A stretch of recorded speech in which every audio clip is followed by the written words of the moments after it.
مستحکم کرنے میں وہ یہ ہے کہ جب تک آپ کے بچے آپ کے پاس رہے آپ نے ان کی اچھی تربیت کی، جہاں کہیں کوئی سکم نظر آیا، کوئی عیب نظر آیا، آپ نے آگے بڑھ کر دور کر دیا۔ اب بچوں نے گھر سے بھی تو باہر نکلنا ہے نا، ایک شہر سے دوسرے شہر میں، ایک ملک سے دوسرے ملک میں سفر کرنا ہے، ایجوکیشن کے لیے بھی اور ہو سکتا ہے روزگار کے لیے بھی جائے۔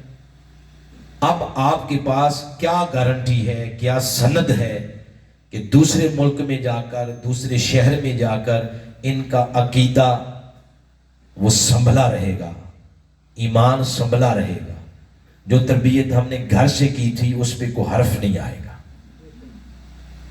اس کے لیے ضروری ہے کہ ان کے ہاں کوئی پروگرام فیڈ کر دیں، کوئی ایسا پرزہ، کوئی ایسی چیز لگا دیں، کوئی پروگرامنگ کر دیں ان کی، اور اس پروگرامنگ کا نام ہے کہ ان بچوں کو، اپنی فیملی کو، اپنے خاندان کو کسی ایسی صحبت کے ساتھ جوڑ دیں، کسی ایسی بڑی اجتماعیت کے ساتھ جوڑ دیں کہ اگر دوسرے ملک بھی چلے جائیں تو وہ صحبت کی برکت اور اس اجتماعیت کی برکت ان کے ایمان اور عقیدے کو سنبھال لیں، کسی ایسی صحبت کے ساتھ جوڑ دیں۔ یہ بھی دلیل میں اب آپ کو قرآن حکیم سے دیتا ہوں۔ سورہ ابراہیم کی آیت نمبر 37 کو پڑھیں۔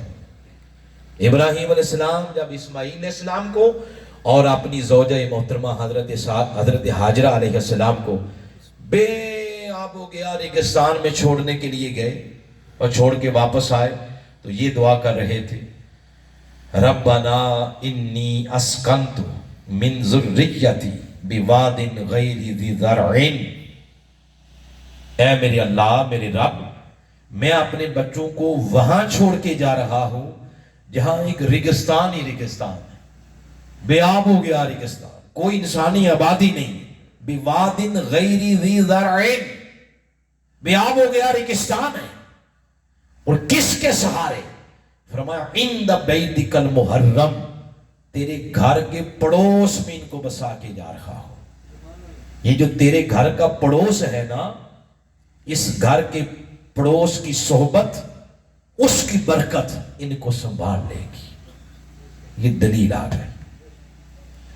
ایک اور سن لیں، یہ میں اکثر سناتا ہوتا ہوں آپ کو، سورۃ الکہف کو پڑھیں، کتے کا ذکر ہے، ولیوں کی صحبت میں آ گیا تھا۔ وہ کتا جب ان کی صحبت میں آیا تو اس نے کتے کی ادائیں بیان کر دی۔ اللہ نے فرمایا وَقَلْبُهُمْ بَاسِطٌ ذِرَاعَيْهِ بِالْوَسِيدِ، غار کے دروازے کے آگے بیٹھ گیا، ٹانگیں پھیلا کے بیٹھ گیا، یعنی بیٹھنے کی نشست کے انداز کو بھی بیان کیا۔ نُقَلِّبُهُمْ، 6 ماہ بعد اگر ہم ان کی کروٹ قبر کے اندر بدلتے تو ساتھ کتے کی بھی بدل دیتے۔ کیا بات، یہ بھی بیان ہوا۔ پھر آگے گنتی کی، گنتی کرتے ہوئے اگر ولیوں کو کہا سَيَقُولُونَ ثَلَاثَةٌ، یہ 3 ہے، کتے کو کہہ دیا رَابِعُهُمْ كَلْبُهُمْ، چوتھا کتا بھی ہے۔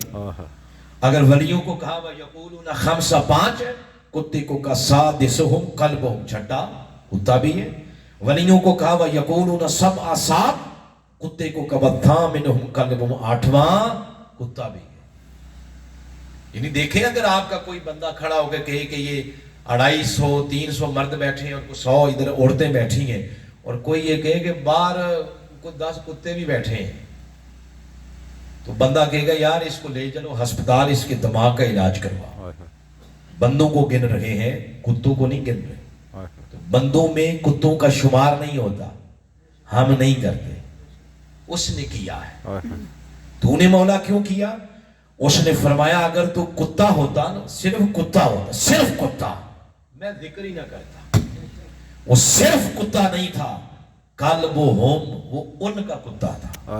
اللہ، کیا بات، وہ ان کا تھا، اس کے گلے میں ان کی غلامی کا پٹا تھا، لہذا کیونکہ وہ ان کا تھا اس نے کتوں کی صحبت چھوڑ دی، میرے بندوں کی صحبت میں آ گیا۔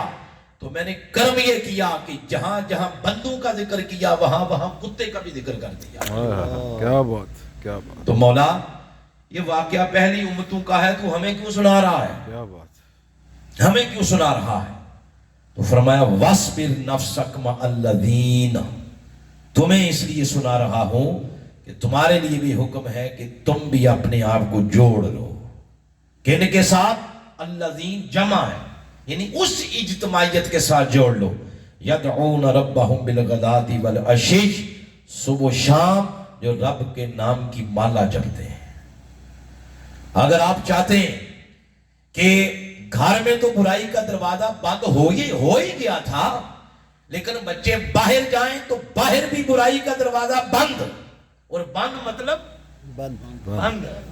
یہ تو کشمیری عوام جانتی ہے کہ بند مطلب کیا ہوتا ہے، یعنی برائی کا دروازہ بند ہو جائے. اگر آپ چاہتے ہیں تو فرمایا یدعون ربہم بالغداۃ والعشی، صبح شام اپنے آپ کو ایسو کے ساتھ جوڑ لو جو اپنے رب کے نام کی مالا جپتے رہتے ہیں. کونوا مع الصادقین، سچوں کے ساتھ ہو جاؤ. کیا بات، اور جب آپ قرآن میں نماز میں کہتے ہیں اہدنا الصراط المستقیم، تو صراط مستقیم یہ کوئی موٹر وے کا نام نہیں، جی ٹی روڈ کا نام نہیں، اس کو مشخص کر کے بیان کیا ہے کہ صراط مستقیم بھی میرے بندوں کا رستہ ہے.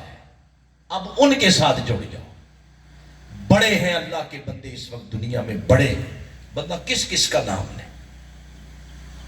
میں تو کسی کا انکار نہیں کر رہا، اور میرا یہ جملہ ہی میری تربیت کی عکاسی کر رہا ہے. ویسے معاشرے میں ایسا ہوتا نہیں ہے، لوگ اپنا سودا بیچنے کے لیے پہلے دوسرے کی نفی کرتے ہیں، دوسرے پہ کیچڑ اچھالتے ہیں. ہم نہیں ایسا کرتے، ہم دوسرے کو بھی عزت دیتے ہیں، ہمارے سر کا تاج ہے. اور یہ کس کا بندہ ذکر کرے، لیکن جس پلیٹ فارم سے آپ سن رہے ہیں اس اجتماعیت کا نام ہے منہاج القرآن. اس کے چیئرمین، اس کے بانی کا نام ہے شیخ الاسلام ڈاکٹر محمد طاہر القادری. آپ نکلیں ذرا کنویں سے باہر، ملک سے باہر نکلیں، روئے زمین پہ پھیلا ہوا منہاج القرآن کا فیضان دیکھیں. زمین کے یہ پہلے کونے ہیں، جاپان اور ہانگ کانگ، اور یہاں سے پھر یہ برصغیر آ گئی، انڈیا آ گیا، بنگال آ گیا، پھر مڈل ایسٹ آ گیا، آپ کے عرب ممالک، پھر مغرب، پھر یورپ، پھر آخری زمین کے کونے کینیڈا، امریکہ تک آپ سفر کر لیں، گھوم لیں. مسلم ممالک میں تو ہے ہی ہے، غیر مسلم ممالک میں بھی جا کر دیکھ لیں، کوئی ملک ایسا نہیں جس ملک میں آج نسلوں کی تربیت شیخ الاسلام ڈاکٹر محمد طاہر القادری کرتے ہوئے نظر نہیں آئیں گے. بے شک. جاپان میں جب آپ نے پچھلے سال سیرت رسول پر خطاب کیا، خطاب کرتے ہی فرنٹ پہ ایک بچہ کھڑا ہوا، اس نے کوئی کڑے شڑے پہنے ہوئے تھے، ادھر کو زنجیریں پہنی ہوئی تھی. اس نے کہا حضور یہ میں آپ کی باتیں سن کے میں یہ اتار رہا ہوں، زنجیریں اتاری، اور کہا حضور آج عہد کرتا ہوں میں آج کے بعد اپنے نبی کا غلام بن کے یہ ہوا. کئی بچے پھر کھڑے ہوئے، پھر آپ ملاشیا گئے، پھر یورپ جو ہر سال الہدایہ کیمپ ہوتا ہے ہمارا، اس میں 6,000 بچے 10 دن کے لیے اعتکاف کرتے ہیں، اور شیخ الاسلام مختلف موضوعات پہ ان کی تربیت کرتے ہیں، مختلف موضوعات پر تربیت کرتے ہیں. 6 ماہ بعد بھی کبھی کبھی ہوتا ہے، کبھی 7 سال بعد بھی. وہ ایک تربیت کا فیض ہے. ترکی میں آپ گئے، وہاں بھی ایسے ہی، یعنی آپ روئے زمین پہ جس جگہ آپ جا کے دیکھ لیں منہاج القرآن اس طرح نسلوں کی تربیت کرتے ہوئے نظر آ رہا ہے. یہ ترجمہ ہے نا فان القرآن، یہ حضور شیخ الاسلام کے قلم سے نکلا. یہ اردو میں ہے، انگریزی میں بھی ہے، نارویجن میں بھی ہے، یونانی زبان میں، ڈینش میں، اٹالین میں، اسپینش میں، کشمیری زبان میں، بنگالی زبان میں، پشتو میں ہے، سندھی میں ہے، ہندی میں ہے. اور آپ کی کتابیں فارسی میں کنورٹ ہو رہی ہیں، درجنوں کتابیں آپ کی عربی کے اندر. حالیہ پچھلے سال سعودیہ نے آپ کی کتابیں چھاپی، دستور مدینہ جو ڈاکٹر حسن صاحب نے لکھی، اس کی انہیں تقریب رونمائی کی دمام کے اندر. یہ مختلف زبانوں کے اندر کتابیں کیوں چھپ رہی ہیں؟ کیا ہم کاروبار کر رہے؟ کاروبار نہیں ہے، لوگوں کی ڈیمانڈ ہے، نسلوں کی ڈیمانڈ ہے، خاندانوں کی ڈیمانڈ ہے کہ ہمارے خاندان کمزور ہو رہے ہیں عقیدے کی مناسبت سے، اخلاق کی مناسبت سے، کردار کی مناسبت سے. اور شیخ الاسلام کی تربیت ایسی ہے نہ اس میں افراد نہ تفرید. یہ تربیت آج نسلوں کے عقیدے، اخلاق اور کردار کو سنوار رہی ہے. اس لیے ضرورت پڑ رہی ہے کہ مختلف زبانوں کے اندر شیخ الاسلام کے بیانیے کو کنورٹ کیا جائے. چلے آپ ورلڈ وائڈ سفر نہیں کر سکتے، آپ کبھی ہمارے مرکز منہاج القرآن آ جائیں، صبح 7 کا ٹائم رکھیں اور اگلے دن صبح 7 بجے تک دیکھیں کہ اس 4 دیواری کے اندر ہوتا کیا ہے. آپ دیکھیں گے کسی آفس کے اندر درس قرآن کی تیاری ہو رہی ہے، کسی میں مراکز علم کی تیاری ہو رہی ہے، کسی آفس میں جائیں گے تو ہماری نظامت تربیت قرآن حکیم کے مختلف کورسز ڈیزائن کرتے ہوئے نظر آئیں گے.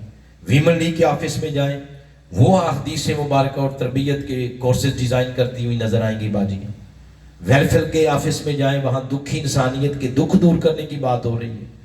آپ جائیں گے کسی آفس میں اعتکاف کی بات ہو رہی ہے، کسی آفس میں جائیں گے آپ کو نظر آئے گا سالانہ ایونٹ میلاد کی بات